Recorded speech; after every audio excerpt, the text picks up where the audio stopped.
টাকা ছিল কোথায়? আপনার টাকা যে মেরে ধরে নিয়ে এনেছে। আমার টাকাটা দেখতে হচ্ছে, টাকাটা সিট দিন রানা সিট কেনে।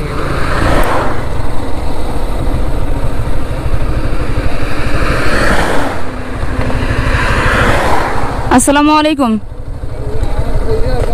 হ্যাঁ, আমার দেশে অসম্ভব 1,05,000 টাকা লয়ে গেছে, ওষুধ দাবাই সিলিপ সরুক যা আছে সব কে এনেছে? লালপুরের মাথার নিচে কিছু।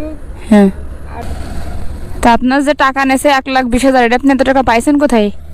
এই যে 3 বছরের টাকা আছে, অটো এসকে 5 দিন নাও, অটো এসকে 3 বছরের টাকাগুলো জমাইছি। মানুষে 1,000 টাকা দিয়েছে, 500 টাকা দিয়েছে, 200 টাকা দিয়েছে, এইরকম টাকা জমাইছি দেরি। এখন কি সিসি ক্যামেরার ধরে দেখলো না কি ধরে দেখলো, ও জানো আল্লাহ জানো। নেছে কিভাবে? কেড়ে নেছে নাকি? গাড়ি নেছে না, ওগুলো মেরে ধরে নেছে না, গলা দিতে